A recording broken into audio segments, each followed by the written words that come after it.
I met God in my shower at 2 a.m., and it changed everything I thought I knew about prayer. The water had already run cold.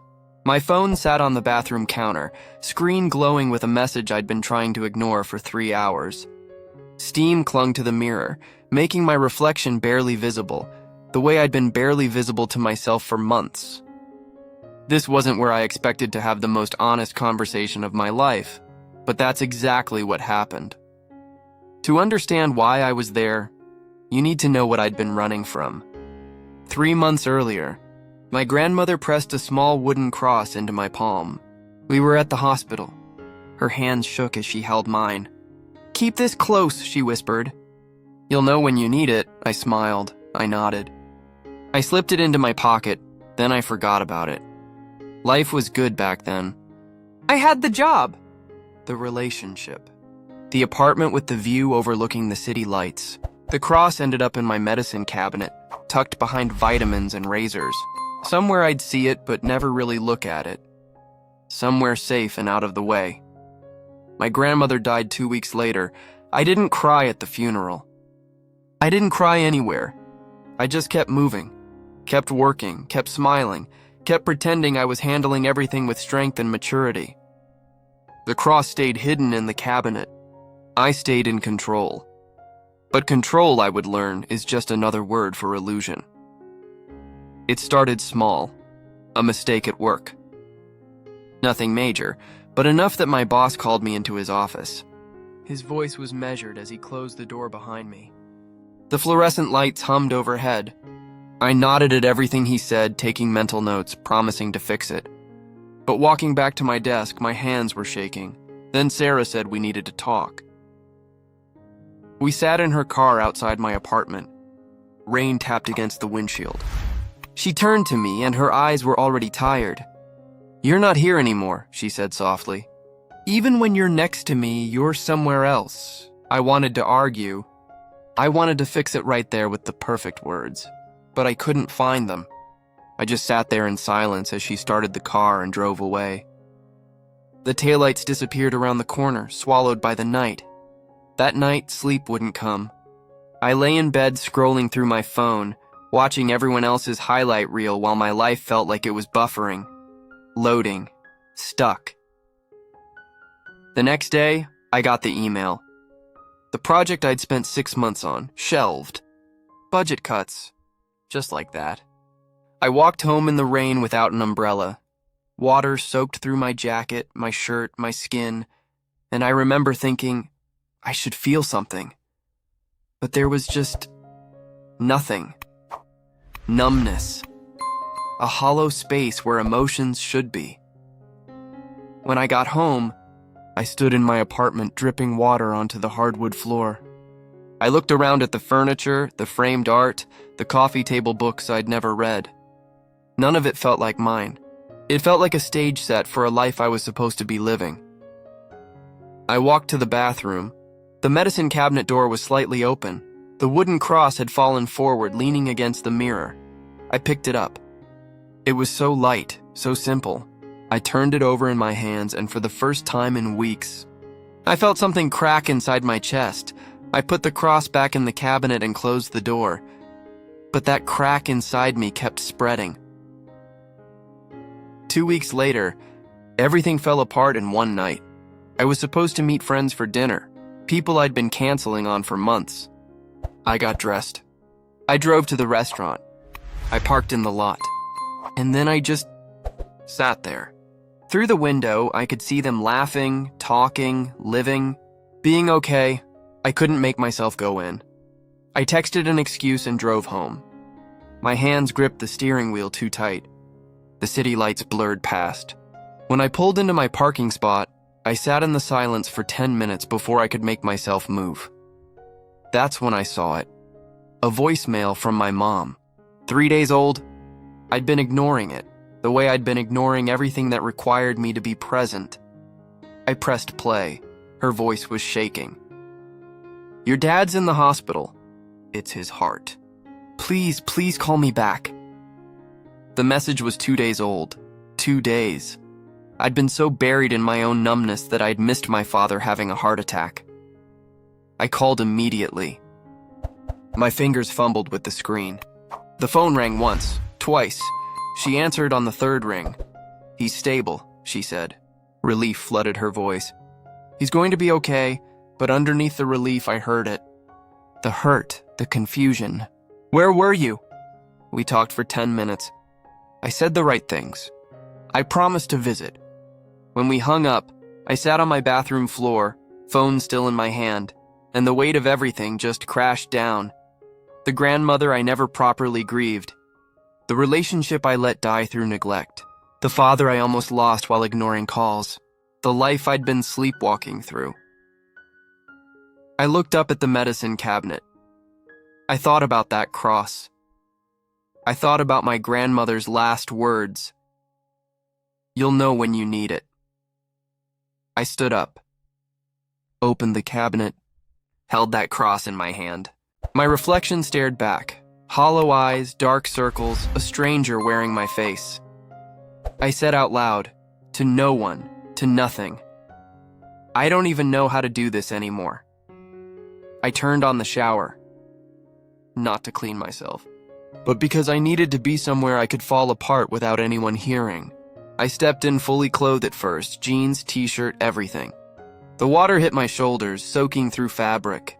Then I stripped down as the water ran, each piece of clothing heavy and cold as I dropped it to the tile floor. I sat, down cross in hand, and finally, I let myself break. That's when I did something I hadn't done since I was a child. I prayed, but I didn't know the words. I didn't have a script. So I just started talking. Raw, messy, honest. I don't know if you're there. I don't know if you listen to people like me. I haven't prayed in years. I've been pretending I have everything figured out, but I don't. The water kept falling. I'm lost. I'm so tired. I miss my grandmother. I ruined things with Sarah. I almost lost my dad and I didn't even know. I don't know who I am anymore. My words spilled out, mixing with tears. I didn't know I was crying. If you're real, if you're listening, I need help. I can't do this alone anymore. And then, silence. Not the absence of sound, but a different kind of silence. A fullness. Like the space between heartbeats when you realize you're alive. I opened my eyes. The water was still falling.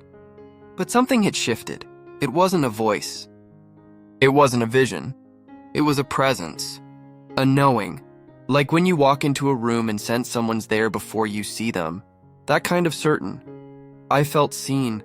Completely, entirely seen. Not just my actions, but my exhaustion. My fear, my loneliness. My desperate hope that there was more than this emptiness. A thought came. Not from me, but through me. I've been here the whole time. You just forgot to look. I looked down at the cross in my hand. Water ran over it, dripping between my fingers. And I understood. Prayer wasn't about perfect words in perfect places. It was about showing up honest.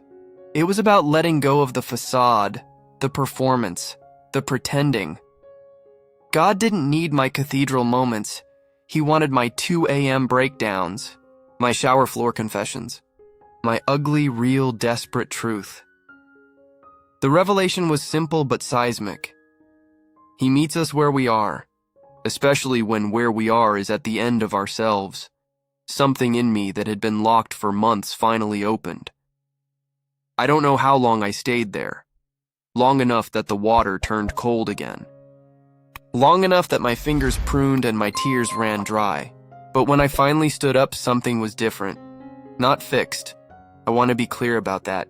My problems didn't vanish. My dad was still in the hospital. Sarah was still gone.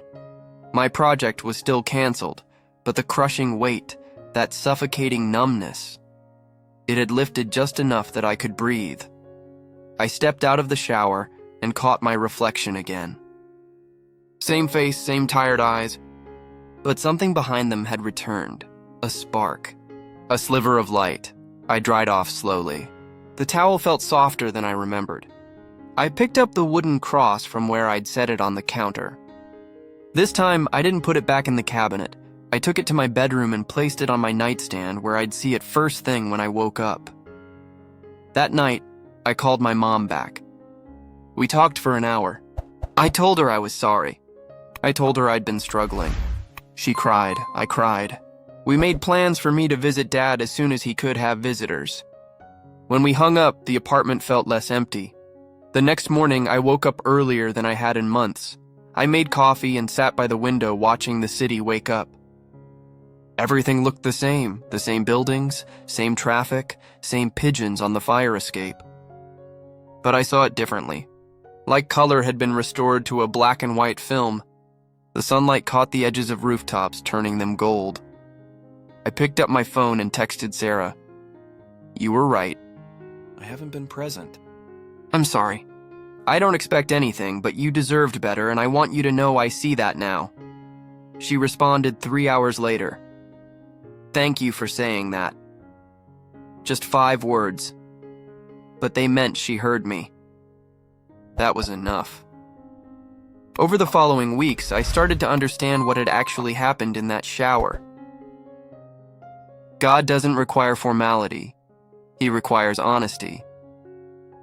For years, I thought prayer needed the right setting, the right words, the right posture. Hands folded, eyes closed, quiet room. But God met me on a shower floor in my ugliest moment, because that's when I finally stopped performing. He doesn't want our religious theater. He wants our truth. When we strip away pretense and show up broken, that's when real conversation begins. Your mess doesn't disqualify you from His presence. It qualifies you for His mercy. Transformation begins when control ends. I'd been white-knuckling life, convinced that if I just held tight enough, I could keep everything together. The shower was my surrender, the moment I admitted I couldn't carry it all. That admission wasn't weakness. It was the doorway to strength. We can't receive help until we open our hands. We can't be filled until we acknowledge we're empty. Sometimes the most spiritual thing we can do is stop trying so hard and simply fall into grace. Sacred spaces are where you make them. I'd been waiting for the perfect moment, the perfect place, the perfect feeling to pursue God. But divine encounters don't wait for convenience. They happen in hospital waiting rooms, in traffic jams, in grocery store aisles, and yes, in showers at 2 a.m. Every moment is pregnant with possibility when we choose to be present. Your bathroom can be a chapel. Your car can be a sanctuary. Anywhere you choose to be honest with God becomes holy ground. The objects we inherit carry more than memory. They carry mission. That wooden cross wasn't just a keepsake. It was my grandmother's final prayer for me. Her faith passed forward, waiting for the moment I'd need it most. She knew storms were coming. She knew I'd forget how to pray. So she gave me something tangible to hold on to when words failed.